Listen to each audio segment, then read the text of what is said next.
크리스천들이 가장 어려워하는 것 중에 하나가 또 무엇입니까?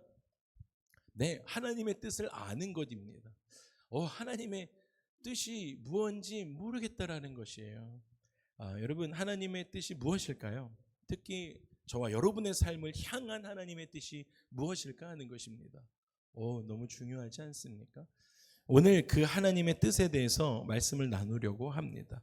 여러분, 오늘 잘 듣고 그 하나님의 뜻에 부합한 그러한 삶 살아가기를 주님의 이름으로 축복합니다. 오늘 바울은요, 골로새 교회 성도들에게 편지를 보내는데, 지난주 말씀드렸던 것처럼 바울은 이 골로새 교회 성도들을 얼굴과 얼굴을 대면한 적이 한 번도 없습니다. 그런데 여러분, 중요한 것은 이 산골짜기에 있는 골로새 교회에 대해서 그들의 믿음과 그들의 사랑과 성도 간의 사랑이 있는 것이요, 그리고 그들의 소망함, 천국에 대한 소망함, 지난주에 설교 나누었던 것처럼 그것에 대해서 소문이 이미 소아시아의 지역에 쫙 나 있는 거예요. 골로새 교회 성도들끼리 사랑하는 것, 천국의 소망을 두고 살아가는 것, 그리고 그들의 믿음이 충만하다라는 것이 그 소아시아 가운데 이미 소문이 쫙 나 있었습니다. 우리 교회도 그렇게 될 줄로 믿습니다. 아멘. 그렇게 됐으면 좋겠어요. 그래서 바울은 골로새 교회에 보낸 편지에서 이렇게 이야기를 하는 거예요. 만난 적 없는 사람들인데도 불구하고 이렇게 이야기합니다. 우리가 여러분에 대한 좋은 소문을 에바브라 편에, 그 교회 리더를 통해서 에바브라 편에 들은 그날부터 나는 여러분을 위해서 쉬지 않고 기도해오고 있습니다 라고 편지 서두에 이 글을 써서 보냈어요. 그랬더니 여러분, 만약에 그 편지를 읽은 사람들이 골로새 교회 교인 중에 한 명이 누군가가 이렇게 이야기하는 거죠. 바울 선생이요, 우리를 위해서 기도하셨다 그랬는데 무엇을 위해서 기도해 주셨나요? 라고 바울에게 물어보았다라고 한다면 바울은 이렇게 대답했을 것입니다. 성령께서 골로새 교회 성도들 여러분들에게 지혜를 주셔서, 성령께서 지혜를 주셔서 하나님의 뜻이 무엇인지 알게 하시고, 여러분, 우리 하나님의 뜻이 너무 궁금하잖아요. 근데 바울이 그것 위해서 기도했다라는 거예요. 성령께서 여러분에게 지혜를 주셔서 하나님의 뜻이 무엇인지 알게 하시고, 또 성령께서 여러분으로 하여금 그 뜻을 실천할 수 있는 총명함을 허락해 주십시오라고 기도했습니다 라고 대답했을 것입니다. 왜냐하면 그 말씀이 9절의 말씀이기 때문이에요. 그 9절의 말씀으로 대답을 한 이후에 또 이렇게 이야기하는 거예요. 더 덧붙여서 10절에 부연 설명합니다. 왜 내가 여러분을 위해서 기도하고 있는지 아십니까? 라고 이야기해 놓고 하나님의 뜻을 깨닫고 하나님의 뜻을 깨닫는 거예요. 그리고 그 뜻을 따라 살아가는 것이 주님의 마음에 합당한 일이고 또한 주님을 기쁘시게 하는 일이기 때문입니다. 주님의 마음에 합한 사람이 되고, 그리고 주님의 뜻을 따라 행하기 시작할 때 주님을 기쁘시게 하는 것이기 때문에, 그 주님의 마음, 아버지 하나님의 마음, 우린 자녀니까 아버지 하나님의 마음을 기쁘시게 하는 것이기 때문에 저는 여러분을 위해서 그렇게 기도했습니다 라고 대답합니다. 여러분, 우리 모두가 하나님의 자녀가 되는 줄 믿습니다. 그렇기 때문에 우리가 하나님의 뜻을 따라 살아가기 시작할 때, 여러분, 자녀가 부모의 말을 존중해주고 따라주면 기쁘지 않습니까? 아들을 향해서 아들 오늘 저녁에 같이 어디 좀 가자라고 했을 때 아들 자녀가 네 아빠라고 해주면 기분이 좋습니다. 네. 이렇게 한 번에 대답해 줄 줄 몰랐어 라고 하면서 기분이 좋아지는 거예요. 여러분, 하나님 아버지의 뜻에 따라서 우리가 하나님 아버지의 뜻에 합한 삶을, 네 하나님 그렇게 살겠습니다, 하나님의 뜻에 합한 삶을 살겠습니다 라고 우리가 그렇게 하나님께 기도하기 시작할 때 하나님께서 기뻐하시는 거예요. 그리고 주님께서 십자가에서 이루신 일의 그 효과가 우리의 삶에 그때 나타나기 시작한다라는 것입니다. 이것을 성경은 다른 말로 순종이라고 이야기합니다. 그렇게 바울이 설명해 놓고 나니까 골로새 교회 성도들 중에 다른 한 분이 또 이렇게 질문을 하는 거예요. 바울 사도요, 그러면 하나님의 뜻이 정확하게 무엇입니까? 라고 아주 브로드하게 질문을 해요. 우리가 그리고 어떻게 살면 예수님이 기뻐하시는 삶을 살고 예수님 마음에 합당한 삶을 살 수 있을까요? 라고 이렇게 질문을 합니다. 여러분, 그런데요, 우리는요, 무엇을 선택할 때마다 그 기로에 서 있을 때 하나님의 뜻을 찾는 경향이 많이 있습니다. 그러다 보니까 하나님의 뜻을 구할 때 하나님 A의 길입니까? B의 길입니까? 하나님 A를 선택해야 됩니까? B를 선택해야 됩니까? 하나님 내가 이 직장을 관둬야 되겠습니까? 안 관둬야 되겠습니까? 하나님 이직할까요? 말까요? 하나님 이 회사에 갈까요? 말까요? 뭐 등등 여러 가지를 놓고 기도할 때 우리는 두 가지, 이것입니까? 아닙니까의 식으로 기도하는 경우가 있습니다. 그러다 보니까요, 대부분의 경우는 우리는 분명한 하나님의 뜻을 발견하기가 어려워요. 하나님에게 사지선다 드리고 지금 저희는 두 가지였잖아요. 두 가지의 방향만 드려 하나님 이거 두 개 중에 하나만 골라주십시오 라고 하나님께 기도하는 경우가 많다라는 것입니다. 그러면서 하나님의 뜻을 구하는 거예요. 어떻게 할까요? 라고요. 여러분, 하나님은 우리에게 그렇게 기도할 때 갑자기 나타나셔서 갑자기 기적을 베푸셔서 구체적인 뜻을 알게 해주시는 것 대신에 오늘 말씀 보니까 평소에 우리가 범사에 하나님께서 기뻐하시는 일이 무엇인지 알 수 있도록 오늘 말씀에 뭐라고 그러시냐면 지혜와 총명을 주시기 원하신다라는 것입니다. 할렐루야. 여러분, 우리가 평소를 살아가면서 범사를 살아가면서 그 범사에서 하나님이 기뻐하시는 것을 선택하며 살아갈 수 있도록 하나님께서 우리 가운데 주시기 원하시는 건 무엇이라고요? 지혜와 총명함이다라는 것입니다. 여러분, 지혜와 총명함을 가지고 있는 사람들은요, 어떠한 상황에서 하나님의 뜻을 구할 때 그 지혜와 총명함으로 하나님 이것이 하나님이 기뻐하시는 일이군요, 이것이 하나님의 뜻이군요 알 수 있어요. 범사에 그러한 것 하지 않고 그냥 그 순간에 라스트 미닛에 하나님 어떠한 것입니까? 라고 물으면 우리는 오판하는 경우가 많다라는 것입니다. 예를 들어 보겠습니다. 제가 평소에 운동을 하겠습니다 앞으로. 근데 잘 안 합니다. 그런데 제가 지금 심하게 그 고통을 당하고 있어서 지금 마음을 좀 먹었습니다. 그래서 좀 슬림해진 담임 목사를 만나실 수 있을 것입니다. 좀 기다려 주십시오. 그런데 저 이렇게 얘기했으니까 진짜 슬림해져야겠어요. 하겠습니다. 왜냐하면 너무 아파가지고 그래요. 그러니까 어제도 운동을 했고 어제도 이제 젊은 형제님들이 모여서 같이 운동을 했습니다. 그리고 그 지난주에는 이제 카페트를 깔았고 저는 안 깔았지만 그 전주에 이제 형제들하고 다 같이 모여가지고 운동을 하는 거예요. 근데 운동도 욕심이 왜 이렇게 많으신지 한 종목만 하는 게 아닙니다. 저희 피클볼도 해요. 피클볼도 굉장히 열심히 합니다. 족구도 합니다. 족구도 해요. 족구도 하고 농구도 합니다. 그러니까 할 수 있는 그 코트에서 할 수 있는 걸 다 합니다. 그리고 점심까지 먹고 헤어집니다. 엄마들 좋을 거예요. 저희가 자녀들 다 테이크케어하고 있으니까. 어쨌든 그러고 났더니 평소에 그렇게 운동을 하지 않았던 사람이 그렇게 격렬하게 반나절 운동하고 났더니 어떻게 됐습니까? 네, 아파요. 더 아픈 거예요. 막 근육통에 시달리고 한 3, 4일은 일어날 때 어이구야 막 이렇게 네. 여러분, 그런데 만약에 제가 계속적으로 그날 어쨌든 평소에 뭐 농구도 안 하고 뭐 피클볼도 안 쳐봤던 사람이 형제들하고 경기에 앞서서 그 코트를 놔두고 제가 기도를 하는 거예요. 주님, 저 형제들을 무찌르게 힘 주시옵소서. 이렇게 기도했다면 이 기도는 지혜와 총명함이 있는 사람의 기도입니까? 아니면 어리석은 사람의 기도입니까? 어리석은 사람의 기도예요. 여러분, 만약에 지혜와 총명이 있는 사람은 그런 기도를 하지 않을 뿐더러 평소에 성실하게 하나님의 성품을 닮아 성실하게 운동을 하는 사람이 될 것입니다. 그것이 지혜와 총명이 있는 사람이에요.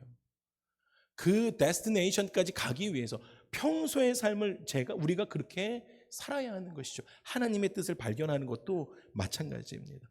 바울은요, 우리에게 하나님의 뜻이 일반적으로 무엇인지 네 가지를 예를 들어서 이야기를 해줍니다. 헬라어 성경에서는 이것이 각각 분사 구문, 네 가지의 분사 구문으로 쓰여져 있는데 이 네 가지 무엇입니까? 첫 번째는 열매를 맺는 것. 주보에 다 나와 있어요, 여러분. 두 번째는 자라나는 것. 우리가 growing 하는 거예요. 그리고 능하게 되는 것, 세 번째. 네 번째는 감사하는 것. 여러분, 우리의 삶에 하나님의 뜻은 이 네 가지로 이야기할 수 있다라는 것입니다. 첫째 뭐라고요? 하나님의 뜻이 우리가 모든 선한 일에 열매를 맺어 살아가는 것입니다. 여러분, 여러분의 삶에 돌아보십시오. 여러분의 삶을 통해서 어떠한 열매들이 맺어가고 있는지 보시는 거예요. 하나님의 뜻은요, 모든 선한 일에 여러분의 삶을 통해서 열매를 맺는 것이 하나님의 뜻이다라는 것입니다. 여러분, 지금은 우리가 과일, 백야드에 과일나무 과실수가 있는 분들이 좀 많이 있으시잖아요. 그 과일을 심는 이유는 무엇입니까? 네, 열매를 따서 우리가 먹기 위함입니다. 나무를 심었어요, 백야드에. 근데 3년이 지나면 보편적으로 거의 모든 나무는 열매를 맺는다라고 하더라고요. 그런데 백야드에 나무를 심었는데 여러분, 그 나무가 5년이 지나도록 열매를 맺지 않는다라고 하면 여러분 어떻게 하시겠습니까? 찍어버려요.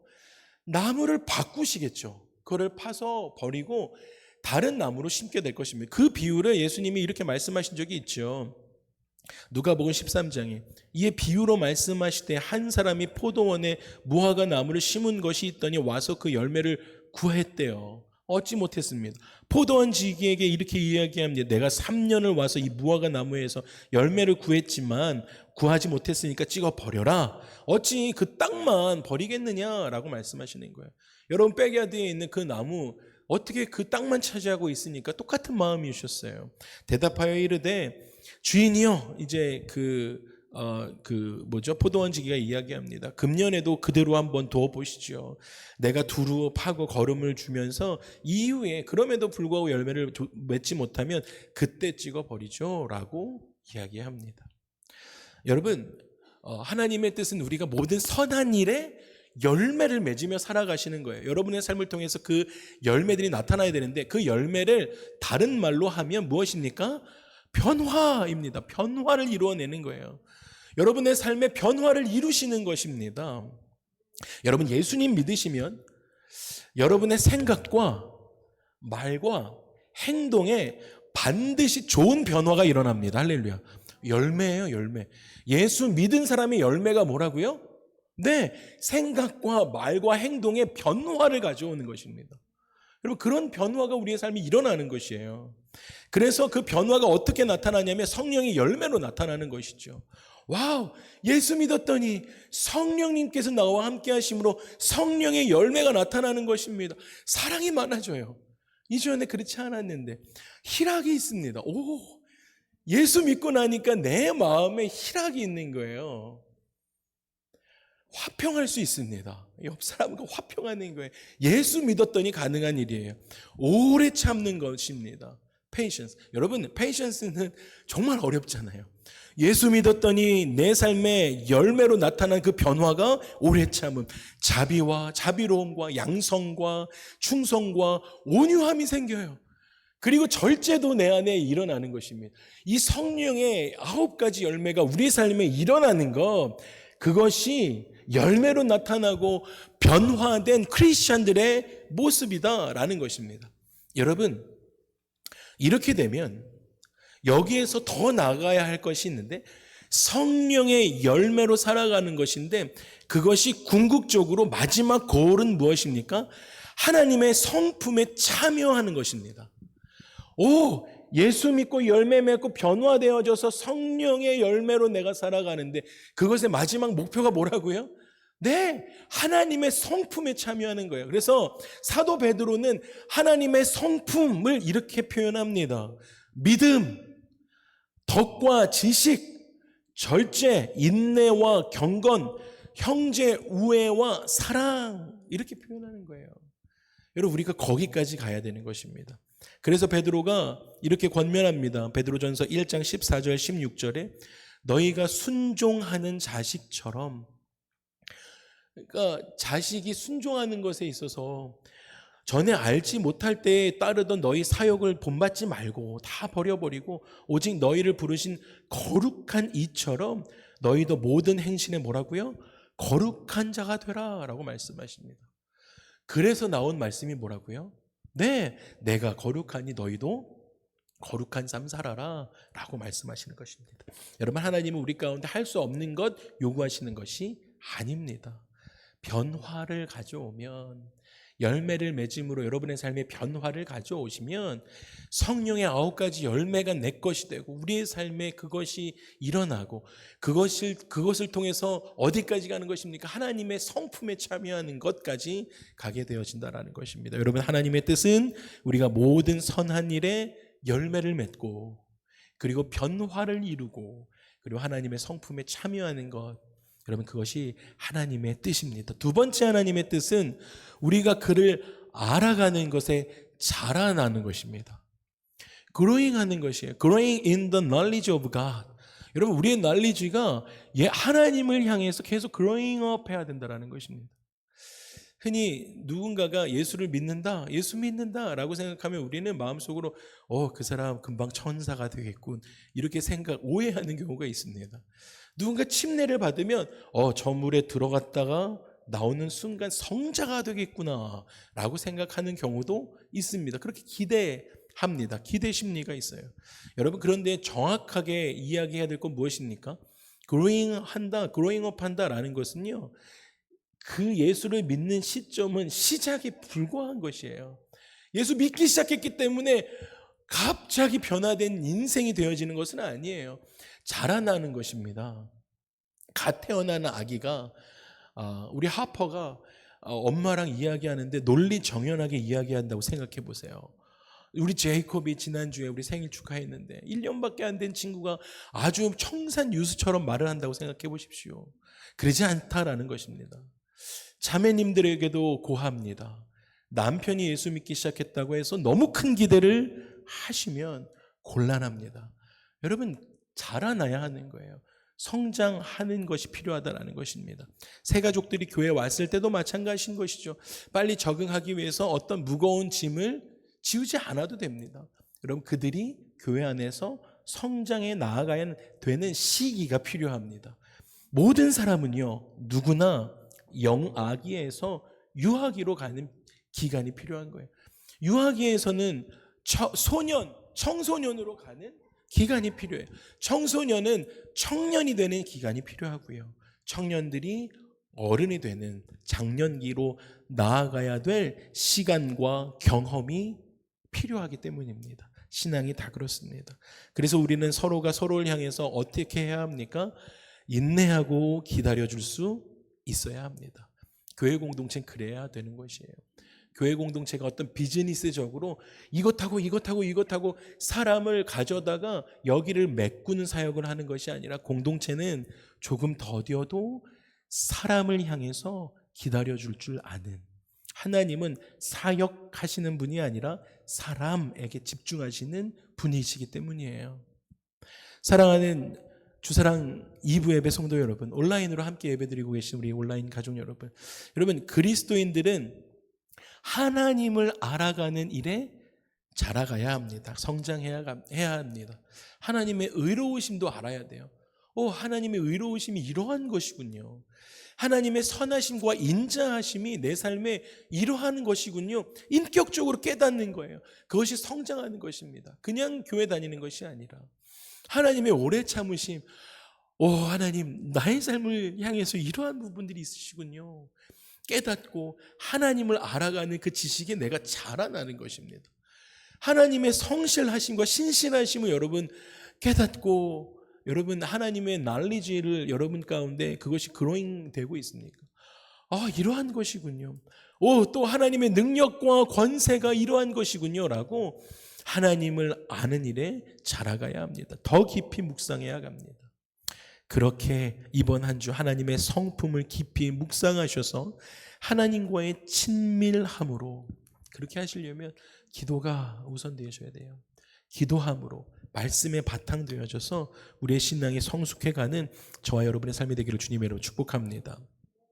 세 번째는 하나님의 뜻은 무엇입니까? 오늘 주보에 나와 있는 것처럼 우리가 모든 능력으로 능하게 되는 것입니다. 와우, 할렐루야. 여러분, 하나님의 뜻은요, 우리가 모든 능력으로 능하는 거예요. 능하게 되는 것입니다. 11절에 있는 말씀, 11절에 이렇게 말씀하세요. 그의 영광의 힘을 따라 모든 능력으로 능하게 해주신다. 하나님의 뜻은 여러분들 향해서 그렇게 모든 능력으로 능하게 하시는 것이에요. 그런데 모든 능력으로 능하게 하시기 위해서 그 전제가 필요할 것 아니겠습니까? 그 전제가 뭐라고 나오냐면 영광의 힘을 따라서 그렇게 하라라고 말씀하세요. 여러분, 이 영광의 힘은 성경에서 오직 하나님에게만 사용된 단어입니다. 하나님으로부터, 이 출처가 어디예요? 모든 능력의 출처가 어디예요? 네, 영광의 힘. 오직 하나님께만 사용된 이 단어, 하나님의 능력을 이야기하고 있다는 것입니다. 그 말씀의 의미는 무엇입니까? 모든 하나님으로부터 오는 그 능력을 힘입어 내가 모든 것에 능하게 되는 것의 뜻은, 여러분, 여러분의 삶을 향해서 어떠한 악한 세력이 여러분의 삶을 대적할지라도 하나님께서 주시는 능력으로 이겨내게 하신다라는 뜻입니다. 할렐루야. 그 능력 가지고 살아가는 거예요. 그것이 하나님의 뜻입니다. 여러분, 하나님께서 우리에게 능력을 주시는 줄 믿습니다. 그래서 그 영광의 하나님의 뜻, 그 하나님의 모든 능력에 대해서 다윗이 이렇게 이야기했던 것이에요.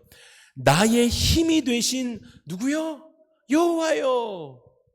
나의 힘의 출처는 영광의 힘 여호와이십니다 라고 고백했던 것입니다. 그래서 하나님께서 주시는 능력으로 오늘 말씀 보니까 그 영광의 힘입어 할 수 있는 것 두 가지를 오늘 본문에 말씀해 주시고 계시는데, 첫 번째가 무엇입니까? 네, 모든 견딤입니다. Great endurance. 여러분, 그러니까 지구력, endurance 하는 거예요. 어떤 상황에서도 인내하는 것입니다. 견뎌내는 거예요. 다른 하나는 오래 참은 patience입니다. 여러분, 이 두 가지는 성경에서 이 두 가지가 너무 어렵고 힘드니까 하나님의 능력을 힘입어 하십시오라고 이렇게 이야기합니다. 여러분, 우리가 이 주중 윅데이를 살아가시잖아요. 여러분의 세상에서 발딛고 살아가시면서 모든 무거운 짐을 견딜 수 있는 힘이 없으면 어떻게 됩니까? 그냥 좌절하는 거예요. 완전 기브업해버리는 것입니다.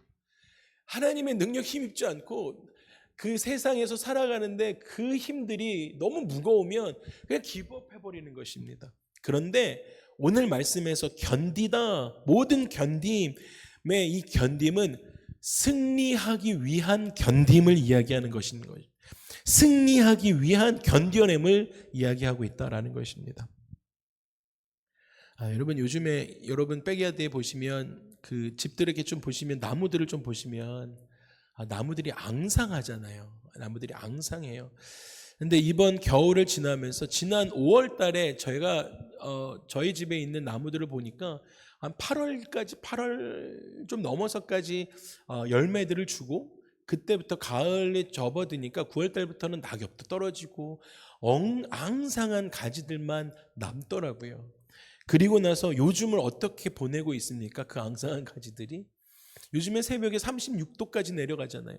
그 추운 겨울을 앙상한 그 나뭇가지들이 그 추위를 견뎌내고 있다라는 거예요. 견디다라는 것은 이런 거예요. 견뎌내는 거예요. 그 추운 겨울을. 근데 그 나무와 그 가지들은 이 추운 혹독한 겨울을 견뎌내고 나면 여러분, 분명히 봄이 되면 다시 잎을 낼 것입니다. 그리고 그들은 꽃도 냅니다. 그리고 꽃이 지고 열매를 맺게 될 것입니다. 그게 그 겨울을 견뎌냈을 때 승리한 나무들의 열매인 것입니다. 여러분, 하나님의 능력이 우리로 하여금 승리할 때까지, 오늘 하나님의 뜻이 모든 능력으로 우리를 견디게 해준다거든요. 여러분, 하나님의 능력이 우리가 승리할 때까지입니다. 고난과 고통을 이기게 해주시는, 견디게 해주시는 그러한 하나님의 능력이 되는 줄 믿습니다. 여러분, 오래 참음은요, 그리스도인들의 미덕입니다. 그리스도인들의 이 미덕은 온유함에서 나오는 거예요. 오래 참는 거 어렵잖아요. 그 온유함, 이 온유함도 하나님의 성품이잖아요. 아무리 여러분 억울한 일 당해도요, 자기 손으로 그리스도인들은 원수 갚지 않는 삶을 삽니다. 오직 하나님께 맡기는 거예요. 하나님께 맡기고 오래 참습니다. 하나님, 그 인간을 기도하는 거예요. 하나님께 맡기는 거예요. 그래서 믿음이 큰 사람들은 잘 참습니다. 우리 모두 잘 참는 줄 믿습니다. 여러분, 그래서 다윗이 자기 손으로 사울에게 원수를 갚지 않았습니다. 오직 다윗은 하나님의 손에 맡기는, 그리고 오래 참는 그러한 인생 되었다라는 것입니다.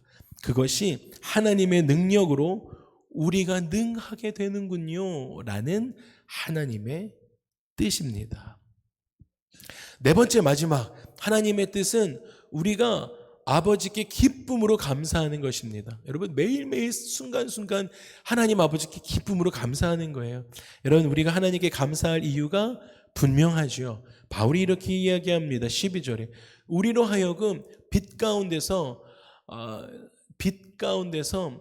성도의 기업의 부분을 얻기에 합당하게 하신 아버지께 감사하게 하시기를 원하노라. 이렇게 말씀, 개역개정 말이 좀 어렵죠. 이걸 좀 풀었으면 이렇게 이야기됩니다. 하나님께서 여러분으로 하여금 빛의 나라에, 천국의 나라에 성도들에게 주어진 기업을, 빛의 나라에 성도들에게 주어진 그 땅을 나눌 수 있도록 퀄리파이 해주셨다라는 것이에요. 여러분, 그랬으니까 우리가 천국에 들어가서 하나님의 자녀로 그 천국의 그 기업을, 그 땅들을 내가 나눌 수 있는, 나눔을 또 받을 수 있는 그 자격을 부여받았다라는 거예요. 여러분, 그러면 기쁘시지 않겠습니까? 엄청 기쁨으로 하나님께 감사하지 않겠습니까? 오늘 그 이야기 하는 것입니다. 이 하나님의 나라의 백성이 되는 자격을 퀄리파이 해주셨다라는 것입니다. 바로 우리가 어떻게 해서 빛의 나라에 들어가게 됐는지 조금 더 설명하거든요. 13절 14절에 보니까 그가 우리를 흑암에서 건져내 주사 그의 사랑의 아들의 나라로, 예수 그리스도의 나라로 우리를 옮기셨으니 그 아들 안에서 우리가 속량, 뭐라고요? 곧 죄사함 받았기 때문에 우리는 기쁨으로 매일매일 하나님께 감사하셔야 합니다. 감사하며 살아야 합니다 라고 이야기합니다. 사랑하는 이브예배 성도 여러분, 과거에 우리는 모두 어둠에 속한 사람들이었습니다. 그런데 빛으로 오신 예수님을 믿음으로 말미암아, 빛 되신 예수 그리스도를 우리가 믿음으로 말미암아 그 어둠으로부터 벗어나서 우리는 어디의 자녀가 됐습니까? 네, 빛의 자녀가 되었다라는 것입니다. 할렐루야. 요한복음 12장에도 같은 말씀이 나와 있습니다. 예수님이 나는 빛으로 세상에 왔나니 무릇 나를 믿는 자로 어둠에 거하지 않게 하려 함이라. 여러분, 우리는 빛의 자녀로 어둠에 거하지 않는 인생 되는 줄 믿습니다. 에베소서 5장에도 같은 말씀이 있습니다. 너희가 전에는 뭐예요? 어둠이었어요. 우리는 원래는 어둠이었습니다. 그런데 이제는 주 안에서, 예수 그리스도 믿는 사람들 안에서, 예수 안에서 빛이라. 그러면 어떻게 해요? 빛의 자녀들처럼 행하십시오라고 우리 가운데 말씀하십니다. 이렇게 어둠 가운데 있는 우리를 빛으로 옮겨주셨기 때문에 우리는 기쁨으로 감사하며 살아가셔야 합니다. 마지막 한 가지만 더 볼까요? 데살로니가전서 5장 보니까 이렇게 말씀하십니다. 너희는 다 빛의 아들이요 낮의 아들이라. 우리가 밤이나 어둠에 속하지 아니하나니 그러므로 우리는 다른 이들과 같이 자지 말고 오직 깨어, 뭐라고요? 정신을 차려라.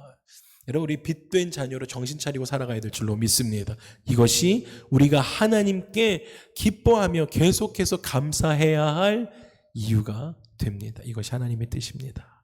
말씀을 마무리하겠습니다. 여러분, 우리는 어떤 결정을 내릴 때 그 내릴 시간, 라스트 미닛이 되어야 하나님께 나와서 하나님 어떻게 할까요? 라고 하는 경우가 있습니다. 중요한 결정 내릴 그 라스트 미닛이 되어서야 하나님의 뜻을 구하는 경우가 많다라는 것입니다. 그리고 대부분의 경우는 나는 하나님 아무 말씀 안 하시는 것 같아, 하나님의 뜻을 모르겠어 라고 좌절도 합니다. 그런데요, 여러분, 하나님의 뜻에 대해서 성경이 분명하게 가르쳐 주시고 있는 것이 있는데요, 하나님께서는 성경에서 우리에게 그의 뜻을 알게 하시기를 원하신다라고 기록하고 있습니다. 여러분, 우리는요 하나님의 뜻을 알 수 있어요. 다시 한번 그 운동했던 이야기를 좀 해볼까요? 여러분, 평소에 워크아웃 하나도 안 하고 하나님과의 친밀함이 하나도 없었고 평소에 운동하지 않았던 사람이 올림픽에 나갔어요. 그래서 올림픽에 나가서 기도하는 거예요. 하나님, 저 상대를 이기게 해주십시오 라고 기도하는 것은요, 어리석은 일입니다. 그것은 지혜와 총명이 없는 사람입니다. 여러분, 평소에 우리가 하나님과의 친밀함이 있는 사람이 되면 하나님의 뜻도 알게 되어지고 그 뜻도 이루며 그 뜻을 이루니까 하나님을 기쁘시게 하며 살아갈 수 있는 인생 되어진다라는 것입니다. 사랑하는 주사랑 가족 여러분, 우리는 평소에 주님에게 합당한 삶을 살아야 합니다. 그래야 여러분, 그래야 하나님의 뜻 발견할 수 있기 때문입니다. 우리 함께 일어나셔서 기도하실까요? 여러분, 하나님의 뜻을 구하며 살아가기 위해서는 평소에 주님을 기쁘시게 하는 삶 살아야 됩니다. 하나님, 내가 열매 맺음으로 날마다 변화되어지는 삶 살게 하여 주시옵소서. 하나님을 알아가는 일에 내가 성장해 나아가도록 인도해 주십시오. 그래서 하나님의 성품을 닮아가는 내 삶 되게 하여 주시옵소서. 또한 하나님께서 주시는 능력을 힘입어서 모든 일에 내가 견디고 오래 참는 내 인생 되게 하여 주시옵소서. 그리고 또한 내가 구원받은 그 기쁨으로 말미암아 항상 하나님께 감사드리는 그러한 하루하루 되게 하여 주시옵소서. 그렇게 되어질 때 하나님의 뜻이 하나님 내 안에 알게 되어지고 지혜와 총명함으로 살아가는 이번 한 주 되게 하여 주시옵소서. 우리 주여 한번 부르시고 함께 기도하도록 하시겠습니다. 함께 기도합니다. 주여,